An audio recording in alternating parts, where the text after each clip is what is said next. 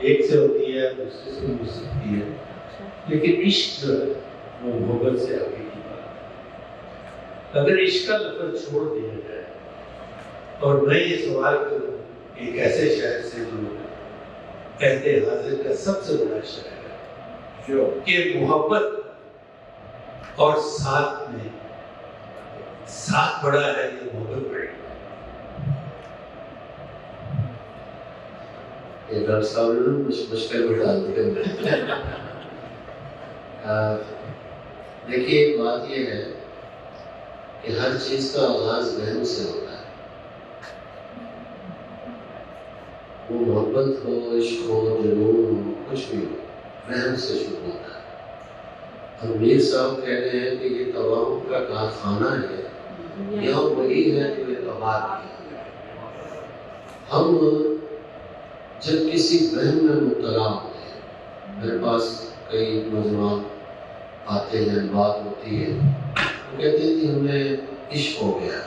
میں کہتا ہوں تمہیں عشق ہوا ہے یا عشق کا وہم ہوا ہے؟ یہ دو مختلف چیزیں ہیں۔ اچھا، وہم جو ہوتا ہے وہ بھی اتنا ہی اسٹرانگ ہوتا ہے جتنا عشق ہوتا ہے۔ وہم جب ٹوٹتا ہے تو آدمی ٹوٹ جاتا ہے، اور پھر چند دن بعد پھر ایک نئے وہم میں داخل ہوتا ہے۔ تو یہ جو سلسلہ ہے نا کہ محبتیں بہت سی ہوتی ہیں، یہ ہوتا ہے سب، یہ محبتیں نہیں ہوتی، یہ وہم ہوتا ہے۔ دیکھیے عشق تو ایک ایسی چیز ہے، کٹی ہے عمر خیالوں میں جس کے اپنی مرید، مزہ تو جب ہے کہ اس شوق کو پتہ ہی نہ ہو۔ عشق ہے کیا؟ عشق ہے کسی کی کیئر کرنا۔ آپ کیئر کرتے رہیں گے، عشق ہے۔ جب ایک دوسرے سے الگ ہوں گے پھر پتہ چلے گا کہ عشق کا شعور اس وقت ہوتا ہے۔ عشق سپردگی کا نام ہے۔ صدارت آپ نے ناول پڑھا ہوگا، وہ ایک مقام پہ جاتا ہے تو اسے پوچھا جاتا ہے تم کیا کر سکتے ہو؟ اس نے کہا میں انتظار کر سکتا ہوں، میں بھوکا رہ سکتا ہوں، میں کسی کے لیے جان دے سکتا ہوں، میں صبر کر سکتا ہوں۔ یہ چاروں چیزیں کون سکھاتا ہے؟ عشق سکھاتا ہے۔ عشق کے ٹریننگ کی ہماری زندگی ہے۔ دوسرا آخر میں جو ایک بات ڈاکٹر صاحب نے کی کہ یہ محبت کرتے ہیں، میں ان سے محبت کرتا ہوں، بالکل درست بات ہے۔ میری ساری زندگی جو ہے وہ ایک اصول پہ ہے۔ وہ اصول کیا ہے؟ ہمارے بہت سے لوگ جو ہے وہ محبت کے ریسیونگ اینڈ پہ رہتے ہیں، ان کی زندگی میں گیونگ اینڈ نہیں ہوتا۔ میں سمجھتا ہوں کوئی آپ سے محبت کرتا ہے، انہوں نے ادیب بھائی نے، ڈاکٹر آصف ریاض قدیر نے یہ شام کی ہے تو یہ میرا حق نہیں ہے، یہ مجھ پہ انہوں نے احسان کیا ہے۔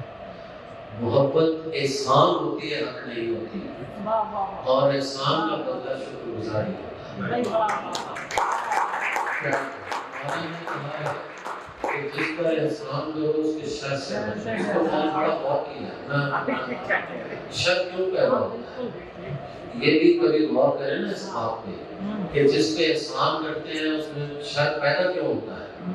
وہ ہوتا ہے اس لیے کہ وہ بندہ بنیادی طور پر شکر گزار نہیں ہوتا، اس کے اندر وہ ایک پریشر پیدا ہوتا رہتا ہے، اسے پتہ ہے کہ اس نے احسان کیا، وہ ہوتے پھر وہ اچانک اس پریشر سے جھٹکا دے کے نکلتا ہے اور اس بندے کے خلاف کھڑا ہوتا ہے۔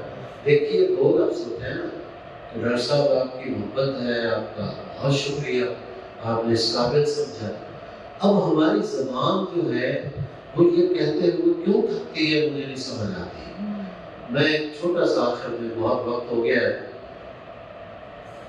میں ایک کالج میں پڑھاتا تھا لاہور سے بہت دور، لالا موسیٰ میں۔ بڑی کوشش کی میں نے کہ میں لاہور ایف سی کالج میں آ جاؤں۔ وہاں میں جب آیا تو مجھے لگا کہ یار وہی پریشانی جو لالا موسیٰ میں تھی وہ یہاں بھی ہے۔ تو میں تو بڑی کوشش کر کے آیا۔ ہم کوشش کرتے ہیں کہ ایک منزل کے لیے وہ مل گئی، کوئی سکول نہیں مل رہا۔ تو ایک بزرگ مجھے ملے، میں نے انہیں بتایا کہ یہ میرے ساتھ مسئلہ ہے۔ تو انہوں نے کہا کہ شکر ادا کیا، میں نے نہیں کیا۔ کہتا جب خوشی ملے اس کو شکر ادا کرو، تب خوشی خوشی لگے گی آپ، ادروائز آپ نہیں کھڑے ہو جہاں پہلے تھے خوشی حاصل کرنے سے پہلے۔ ان کے لیے ایک جملہ اصغر ندیم سید صاحب، ایک بڑا نام ہے ہمارے ملک کا، سن رہے تھے، انہوں نے کہا کہ عباس سازش جو ہے وہ ایک خاموش عالم ہے، اور انہوں نے اضافہ یہ کیا کہ عالم اگر خاموش رہے تو بھی عالم ہوتا ہے، اور اس کا ثبوت یہ انہوں نے دیا کہ جب انہیں کوئی مشکل آتی ہے یا کوئی مسئلہ ہوتا ہے تو انہیں فون کرتے ہیں اور یہ اس مدعی کو سلجھا دیتے ہیں بڑی خاموشی کے ساتھ۔ دو شعروں پہ آج کی محفل کا اختتام کرتے ہیں۔ شعر آپ کا سنا ہوا ہے کہ زندگی جن سے مل کر زندگی سے پیار ہو جائے وہ لوگ آپ نے دیکھے نہ ہو شاید مگر ایسے بھی ہیں۔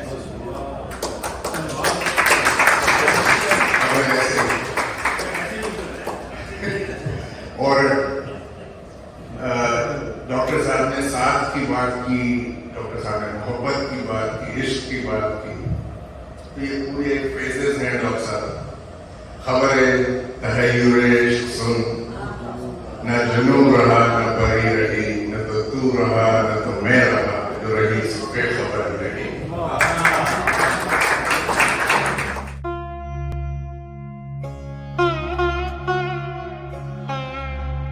تو چاہتا ہے کسی اور کو پتہ نہ لگے، میں تیرے ساتھ پھروں اور مجھے ہوا نہ لگے، تمہارے تک میں بہت دل دکھا کے پہنچا ہوں، دعا کرو کہ مجھے کوئی بد دعا نہ لگے۔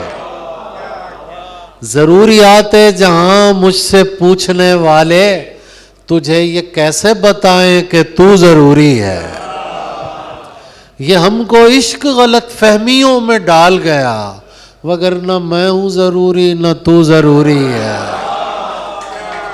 کوئی ملتا نہیں یہ بوجھ اٹھانے کے لیے، شام بے چین ہے سورج کو گرانے کے لیے، اپنے ہمزاد درختوں میں کھڑا سوچتا ہوں، اپنے ہمزاد درختوں میں کھڑا سوچتا ہوں، میں تو آیا تھا انہیں آگ لگانے کے لیے۔